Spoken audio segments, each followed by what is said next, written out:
തിരുവനന്തപുരം വെഞ്ഞാറമൂട് കൂട്ടക്കൊലപാതകത്തിൽ പ്രതി അഫാൻ ഒടുവിൽ മനസ്സ് തുറക്കുകയാണ്. കൂട്ടക്കൊലപാതകത്തിലേക്ക് നയിച്ച സാഹചര്യം അയാൾ ജയിൽ അധികൃതരോട് വിശദീകരിച്ചു. കടബാധ്യത ഉണ്ടായതിനെ തുടർന്ന് ബന്ധുക്കളുടെ ഭാഗത്തുനിന്ന് നിരന്തരം അധിക്ഷേപമുണ്ടായി. കടം കയറിയതോടെ ഇനി ജീവിക്കേണ്ടെന്ന് കുടുംബം തീരുമാനിച്ചു. അമ്മ മരിച്ചെന്ന് കരുതിയാണ് മറ്റുള്ളവരെ കൊല്ലാൻ തീരുമാനിച്ചതെന്നും താനും ആത്മഹത്യ ചെയ്യുമെന്നും അഫാൻ ജയിൽ അധികൃതരോട് പറഞ്ഞു. ആഡംബര ജീവിതവും വരവിൽ കവിഞ്ഞ ചിലവുമാണ് കടബാധ്യത ഏറാൻ ഇടയാക്കിയതെന്നാണ് പോലീസിന്റെ കണ്ടെത്തൽ.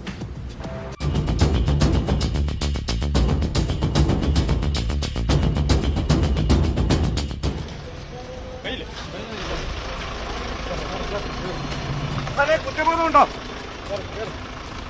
8 ദിവസത്തെ ആശുപത്രിവാസത്തിന് ശേഷം സബ് ജയിലിൽ എത്തിക്കും മുമ്പ് ജനറൽ ആശുപത്രിയിൽ വൈദ്യപരിശോധനയ്ക്ക് വിധേയമാക്കി മടങ്ങും വഴിയായിരുന്നു വെഞ്ഞാറമൂട് കൂട്ടക്കൊലക്കേസ് പ്രതി അഫാനോടുള്ള ഈ ചോദ്യം. ഭാവഭേദങ്ങളൊന്നുമില്ലാതെ പോലീസ് വാഹനത്തിൽ കയറിയ പ്രതി വാഹനത്തിനുള്ളിൽ നിന്ന് മരിക്കാനായിട്ടാണ് താനും വിഷം കഴിച്ചതെന്ന് മറുപടി പറഞ്ഞു. പിന്നാലെ പൂജപ്പുര സബ് ജയിലിൽ എത്തിച്ചതിന് ശേഷമാണ് ജയിൽ അധികൃതരോട് ക്രൂരകൃത്യത്തിലേക്ക് നയിച്ച സാഹചര്യം അഫാൻ വെളിപ്പെടുത്തിയത്. വൻ സാമ്പത്തിക ബാധ്യത ഉണ്ടായിരുന്നിട്ടും സഹായിക്കാൻ കടപ്പെട്ട ബന്ധുക്കൾ പോലും തിരിഞ്ഞു നോക്കിയില്ല. സഹായത്തിനായി പലരോടും അഭ്യർത്ഥിച്ചെങ്കിലും കുറ്റപ്പെടുത്തൽ മാത്രമായിരുന്നു മറുപടി. സാമ്പത്തിക ബാധ്യതകളുടെ കാരണക്കാരി മാതാവ് ഷെമിയെന്ന് പറഞ്ഞ് അധിക്ഷേപിക്കാനുള്ള നീക്കവും അടുത്ത ബന്ധുക്കളുടെ ഭാഗത്തു നിന്നും ഉണ്ടായി. പിതൃ സഹോദരനോടുള്ള വൈരാഗ്യം ഏറിയതിന്റെ കാരണം ഇതാണെന്നും അഫാൻ ഉദ്യോഗസ്ഥരോട് വെളിപ്പെടുത്തി. ആദ്യം ആക്രമിച്ച അമ്മ മരിച്ചെന്ന് കരുതിയാണ് മറ്റുള്ളവരെയും ഇല്ലാതാക്കാൻ തീരുമാനമെടുത്തത്. പുറത്തിറങ്ങിയാൽ താനും ആത്മഹത്യ ചെയ്യുമെന്നും 23-കാരനായ കൂട്ടക്കൊലക്കേസ് പ്രതി ഉദ്യോഗസ്ഥരോട് വ്യക്തമാക്കി.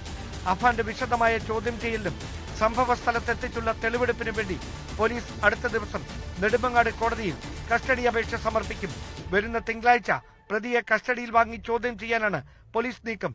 അതേസമയം കുടുംബത്തിന്റെ 50 ലക്ഷം രൂപയുടെ സാമ്പത്തിക ബാധ്യതയുടെ രേഖകൾ കണ്ടെടുത്തതായി വെഞ്ഞാറമൂട് പോലീസ് അറിയിച്ചു.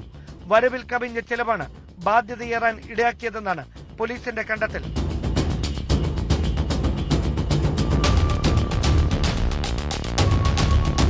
ന്യൂസ് 18 തിരുവനന്തപുരം.